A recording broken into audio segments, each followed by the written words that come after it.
The announcement that just came out was the allocations that are available and all the different partners in this fund, and I jokingly call it the Super Friends Fund, will be distributing these monies on a weekly basis. And within Oakville, we have $502,000 to distribute.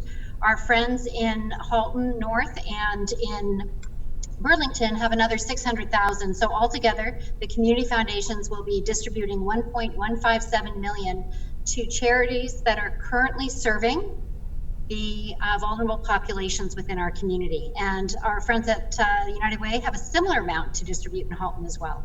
That's fantastic. Now, how do you decide which charities get these funds? Well, that is the challenging part, of course. So we are working together as community foundations, as well as with the Red Cross, the United Way, and the region to see where the vulnerable populations are. So first, as the charity goes onto the website, through the application process, they have to fill out an eligibility test to make sure that they're serving one of our vulnerable populations. And if they're able to pass through that test, and they make their application, then we will adjudicate it. And if there's no other groups that are serving that particular population that we've already provided support through these funds, then the likelihood of them getting some of the funding is great.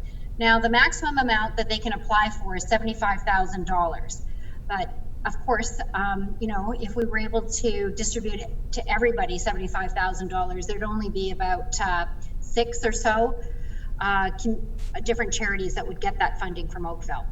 So that's really, what we all have to consider. And we're trying to make these decisions as to where the need is greatest in our community, and making sure that all the various populations that are vulnerable and that are at risk are being served.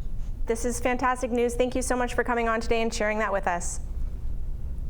Great. And one more thing is you've got to make sure that you get those applications in before July 27th.